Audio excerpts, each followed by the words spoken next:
Maroon and Bold.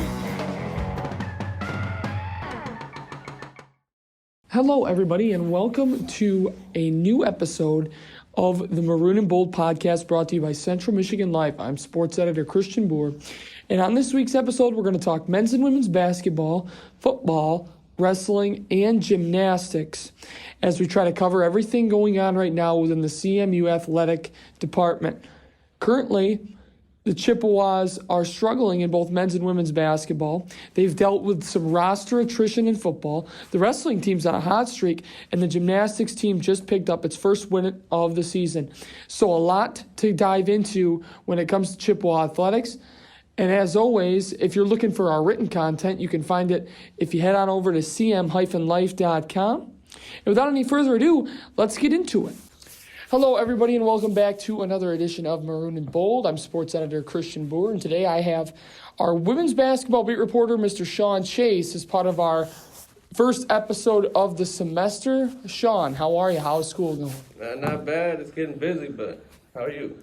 Good, man. Look, you're inheriting a beat that I've covered for 2 years now, and there's a little bit different now that obviously it's not because of the change in the guard, but Central Michigan's women's basketball team has been a powerhouse in the Mid-American Conference. I mean, you're talking about last season winning the MAC tournament. The year before, they won the MAC regular season title. A bunch of MAC regular season and tournament titles mixed in within the last decade. But now they're just not feeling it. Sean, what can you tell us about the women's basketball team's struggles? Well, first, they're losing players to the transfer portal mid-season. They lost Rachel Luby. I always mess up her name. Mariama Turkstra. And then Sydney Graber just hit the portal as well.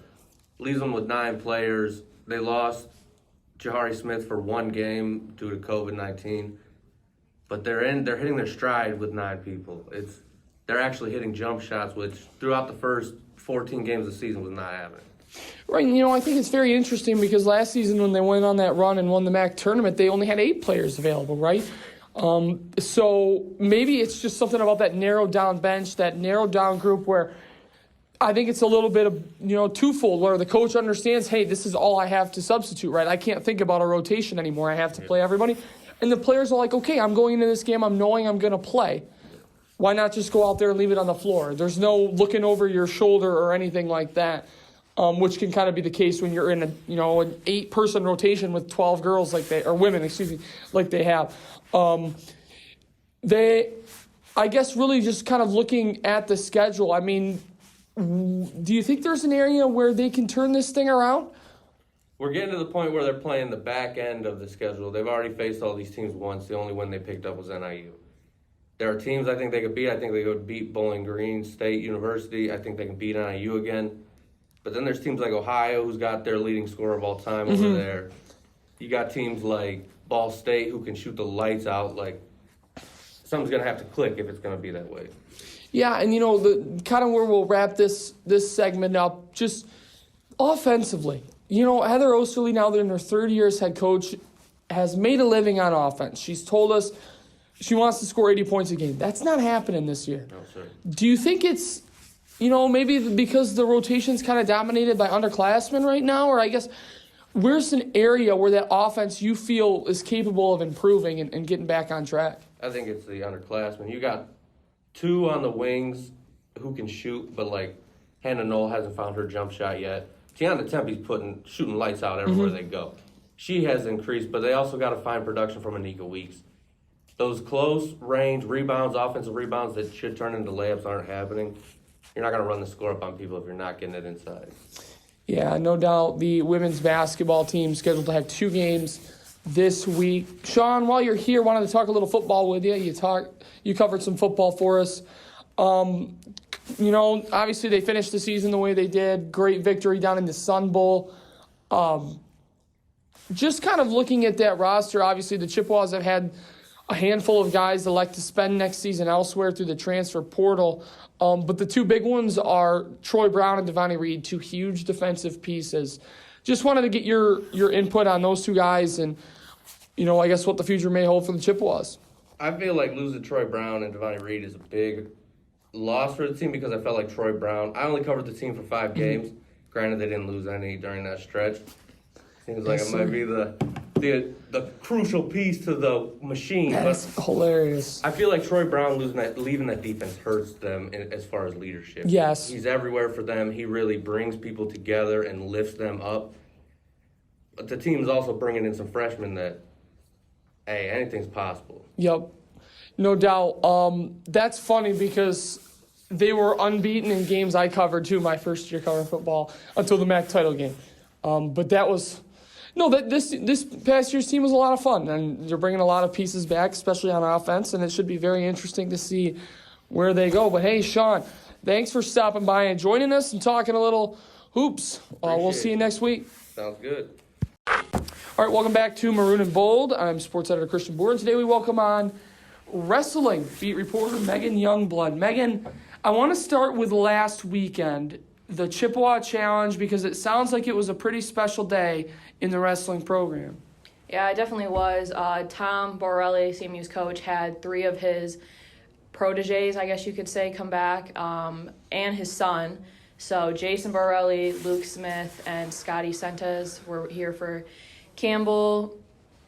I forget the other 2 teams. American and Cal State Bakersfield? Yeah, Cal State Bakersfield, that's the one. And it was a good weekend for CMU. They came out 3-0 with the win and got the Chippewa Challenge trophy, but it was just such a good atmosphere. You could see it on everyone's face. Tom was smiling the whole time, and he was just he just looked happy to be there. And I mean, of course he's winning, but it was definitely a different atmosphere, and he even said it was like a homecoming for them.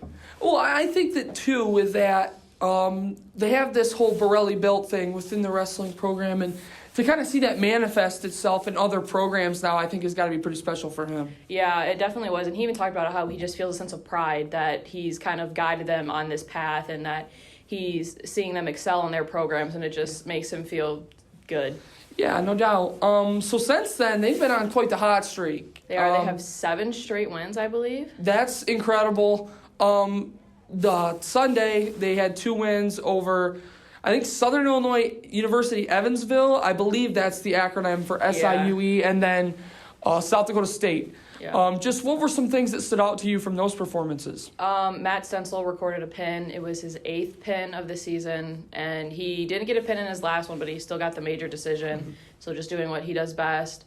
Brock Bergelin? I don't know if I'm saying his name right, but he recorded a pin to get this Chippewa started off on their second meet, and I just think they were so determined this weekend. It was just, I mean, they have a lot of momentum from Friday beating NIU, and then it's just, I think they just have momentum rolling, and it's just, hopefully it keeps going. Yep, and now Missouri, who had won, I believe, like 12 of the last 13 Mid-American Conference Wrestling titles, they're not in the MAC anymore. And with this start, you have to believe that Central Michigan is the presumptive favorite to win the MAC. Oh, yeah. Just kind of, what are your thoughts? Like, is that something that can be accomplished this year? Like, do you think they have the team to do it? I definitely think they do. I mean, their wrestlers are, I want to say, amazing. Like, they have Dresden Simon, who is, I believe, only lost, 3 times this season. Matt Stencil, I'm pretty sure, is undefeated this season. And, they have 3, I want to say, nationally ranked wrestlers, and they've taken down nationally ranked wrestlers with wrestlers that aren't. And I just think they have the determination, they have the motivation, and they're very focused right now. And I'm just hoping it doesn't get to their heads a little bit. Yeah, no, that is a very valid thing. Everybody talks about Stencil and Simon, but maybe who's one person under the radar who's kind of caught your eye this season and has performed really well? Aaron Bolo. He's done really good so far this season.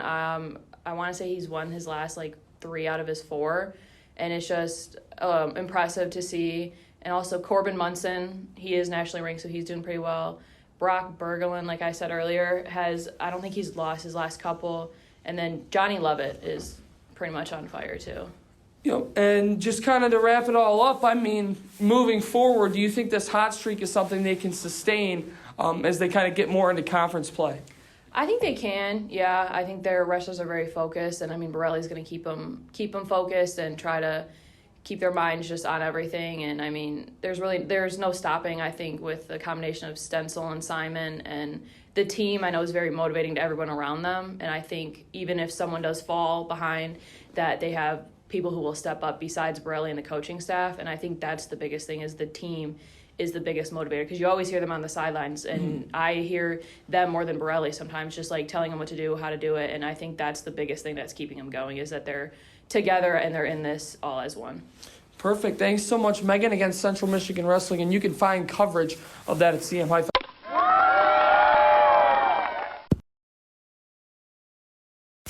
All right, for our next segment on the Maroon and Bold podcast, we welcome on one of the newest members to our sports desk, Mr. Ryan Caloris.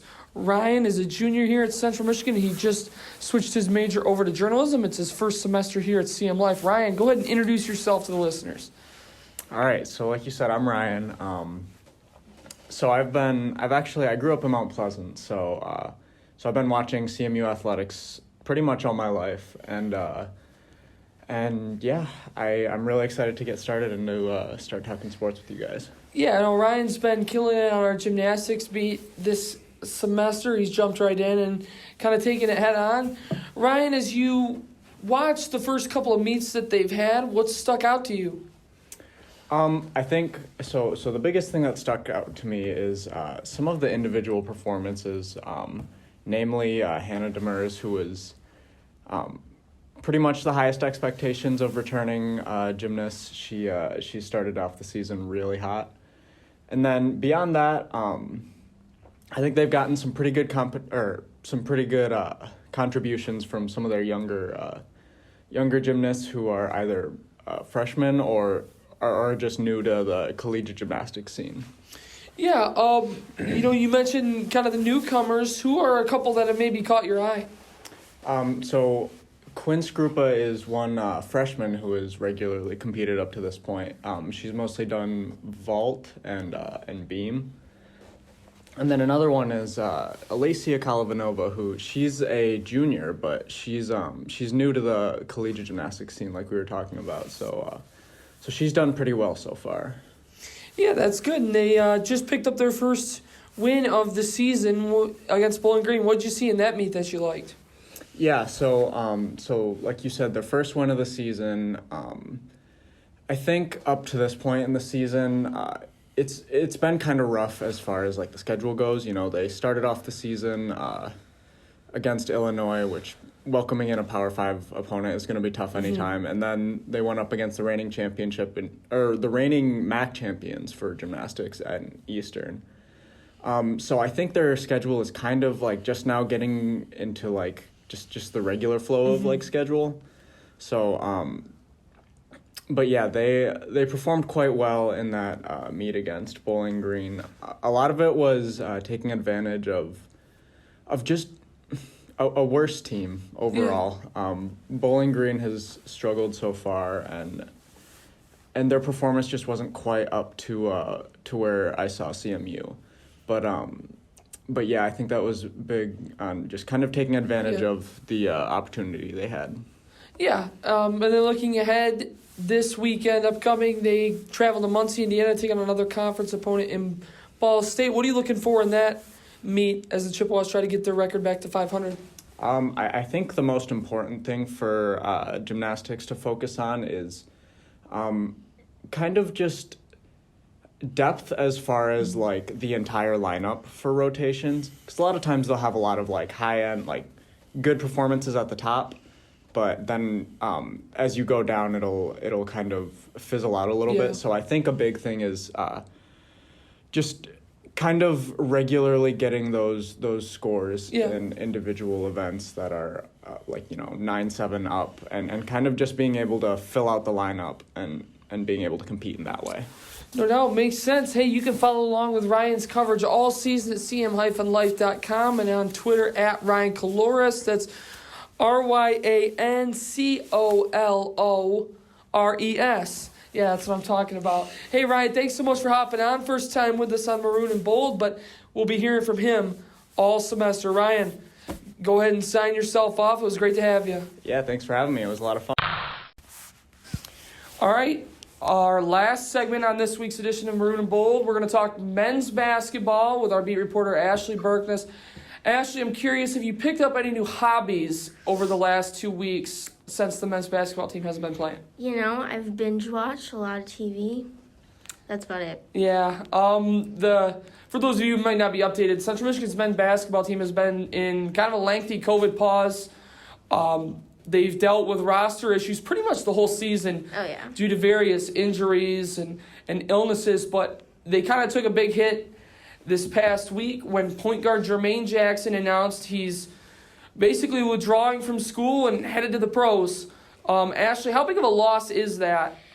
I think it's a huge loss. You know, he was part of that like 5 that when they finally found like those 5 that like clicked, that produced on both ends of the court. So he was part of that, one of like the 5, and he was a big part too. You know, he was the leading scorer. So I think they have some adjusting to do.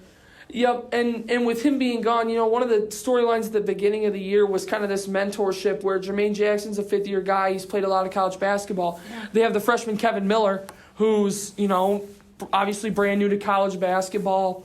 And so what Coach Tony Barbie kind of wanted was for those two to kind of lean on each other. Well, now Jackson's gone, and Kevin Miller's basically the de facto starting point guard. I mean, he's probably going to play somewhere between 25 and 35 minutes a game every single night. I mean, what does this do for his development? I think it's going to shine a bright light on him. I think he knows that he's kind of like got to step up, and I think he's going to do great. I think he's going to show a lot of positive things for the team. Well, since we've been on a break and we don't really have any games to talk about, let's kind of just throw out some superlatives here through the first half of the season or somewhat half of the season. I mean, in your opinion, who's been the best player for Central Michigan men's basketball so far this season? So on I think aggressiveness, I think Oscar Lopez, I think when they need something, he produces when they're down, and he kind of sparks that momentum for the team. Yeah, Oscar Lopez obviously transferred from DePaul. Yeah. He's played really well. He's kind of been in and out of the lineup recently too. But just going forward, what is one thing, obviously the MAC, I guess, looking at the standings, they are tied for 9th place. So the MAC tournament is not really a long shot. If they can get this thing back on the rails, obviously you're going to have to play a lot of games in a short amount of time if you're going to make all these up. But just what do you think is one thing they're going to need to improve upon if they want to maybe make a run to get to Cleveland? Turnovers. It's been an issue all season. They just give up easy points for the other team, and then they kind of find themselves in this where they can't catch up with so little amount of time left. They just run out of time. Yep. Central Michigan men's basketball scheduled to get back in action on Tuesday.